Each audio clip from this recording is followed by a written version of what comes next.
सुप्रभातम बच्चों, कैसे हो आप सब। मैं उम्मीद करती हूँ आप सब बहुत अच्छे होंगे। आइए संस्कृत कक्षा में आज के पाठ को हम शुरू करते हैं। पाठ संख्या है 3 और इसका शीर्षक है सूर्यः। द सन। बच्चों, प्रभाकरः प्रातः काले उदेति, सूर्योदयेन सह दिवसारंभः भवति।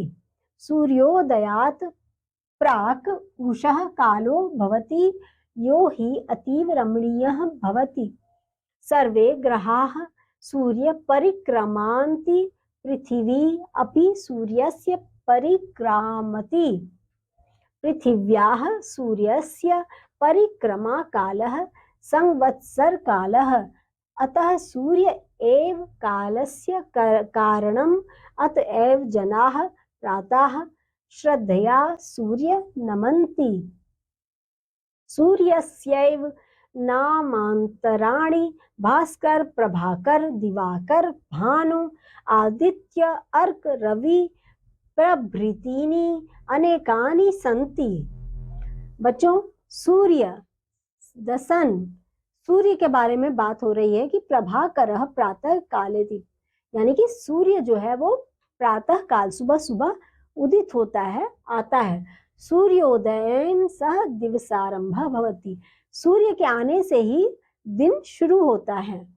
सूर्योदयात् प्राक् उषः कालो, और सूर्योदय जो होता है वो उषा काले यानी कि सवेरा होता है, उसी के आने के बाद यो ही अति जो उषा काल यानी कि बिल्कुल जो सुबह सुबह, जो रात जाने के बाद जो सुबह सुबह जो सूर्य की जो किरणें फूटती हैं, जब बिल्कुल आनी शुरू होती हैं, तो वो किरणें जब फूटती हैं उस समय का जो नज़ारा होता है, जो वो बहुत ही रमणीय होता है, बहुत ही मन को अच्छा लगने वाला होता है। सर्वे ग्रहाः सूर्य सारे जो ग्रह हैं वो सूर्य के परिक्रमा करते रहते हैं। पृथ्वी भी उसमें एक है जो सूर्य की परिक्रमा करती है। और परिक्रमा काल जो होता है सूर्य का, जो उसको संवत्सर काल कहा जाता है। सूर्य एवं कालस्य कारणम, और जब सूर्य काल शुरू होता है यानी कि सवेरा हो जाता है, उसके बाद लोग अपने अपने काम काज शुरू करते हैं। लोग प्रातः स्नान करके सूर्य देवता को ऐसे देखो जल अर्पण करते हैं और श्रद्धा के साथ उनकी पूजन भी करते हैं। सूर्यस्य नामांतराणि भास्कर, उनके अलग अलग नाम हैं। सूर्य के क्या क्या नाम है बच्चों? देखो, सूर्य के नाम है प्रभाकर, दिवाकर, भानु, आदित्य और रवि। ये सब अर्क, ये सब उनके अलग अलग नाम हैं। सूर्य एव अस्माकं सर्व व्यवहाराणां प्रवर्तकः वर्तते। दिवसे एव जीवाः कार्याणि कुर्वन्ति। वनस्पतयः सूर्यप्रकाशं विना न जीवन्ति। छात्राः, अध्यापकाः, अन्ये कर्मचारिणः च पाठशालां कार्यशालां च दिवसे एव गच्छन्ति।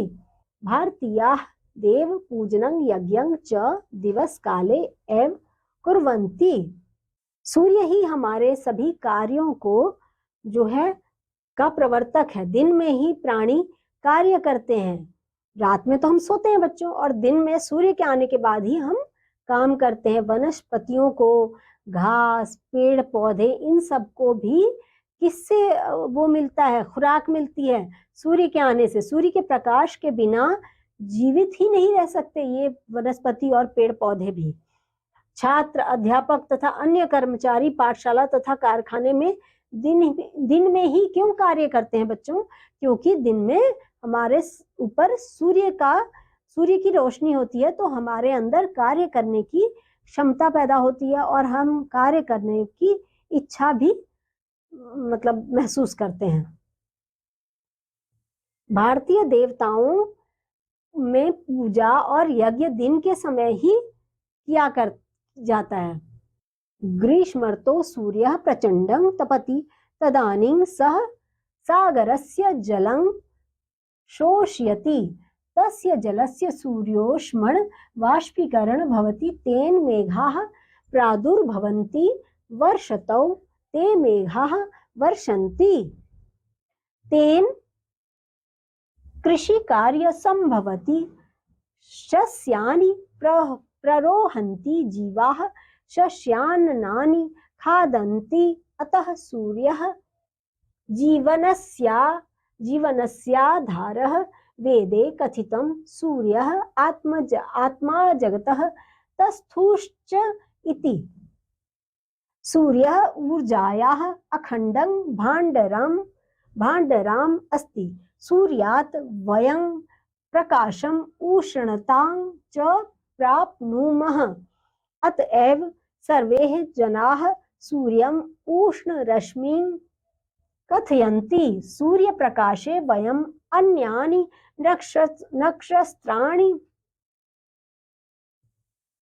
नक्षत्राणि न पश्यामः।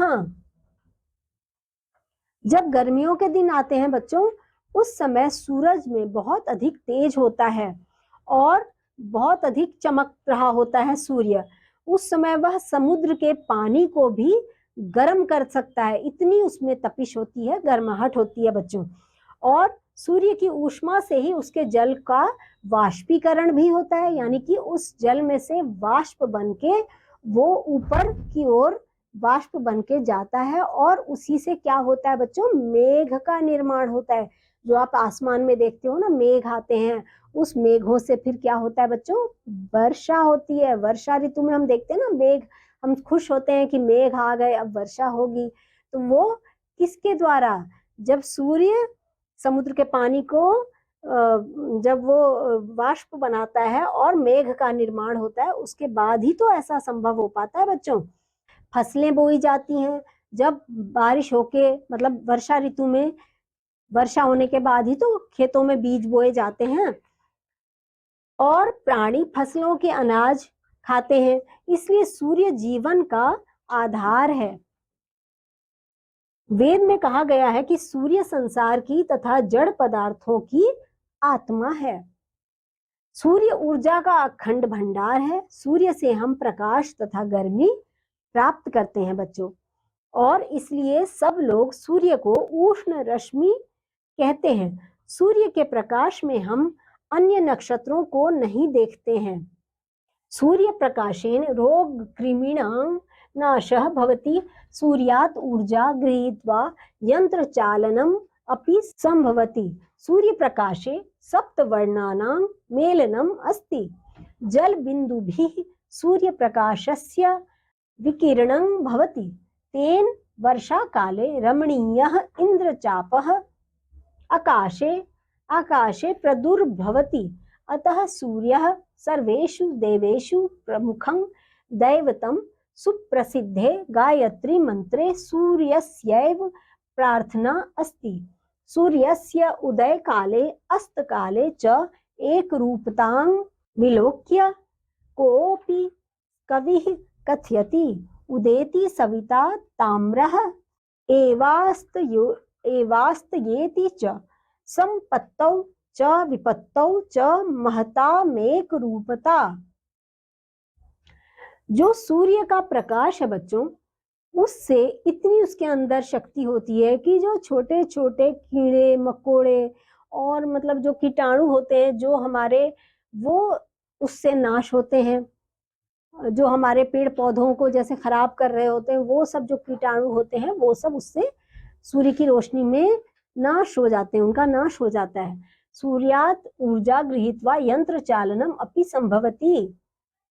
सूर्य से जो ऊर्जा प्राप्त होती है बच्चों, उससे क्या होता है, जो उससे जो कई तरह के यंत्र और मशीनों, उस ऊर्जा से कई तरह के मशीनों का संचालन भी संभव होता है।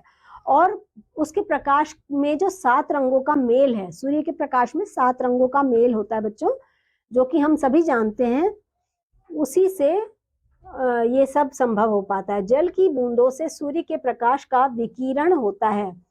जब जल की बूंदों से सूर्य का प्रकाश मिलता है तो उसी से विकिरण होता है। इससे वर्षा के समय आकर्षक इंद्रधनुष भी तो बनता है बच्चों। जब बारिश के बाद आप देखते हो ना आकाश में सुंदर सा इंद्रधनुष बनता है तो हम कितने खुश होते हैं। आकाश में उत्पन्न होता है इंद्रधनुष। इसीलिए सूर्य सब देवों में प्रमुख देवता है। सुप्रसिद्ध गायत्री मंत्र में सूर्य की ही प्रार्थना है।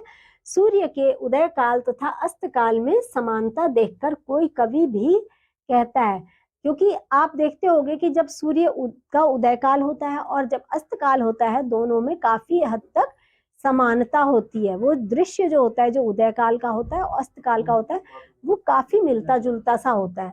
तो सूर्य उदय होते समय भी तांबे की तरह लाल होता है तथा अस्त होने के समय भी तांबे की तरह लाल होता है।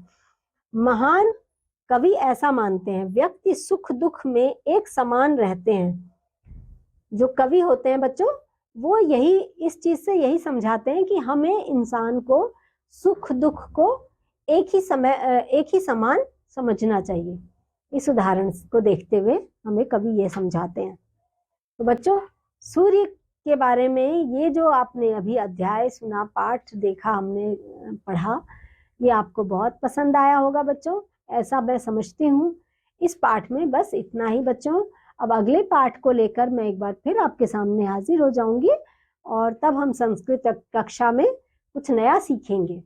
तब तक के लिए बच्चों बाय बाय।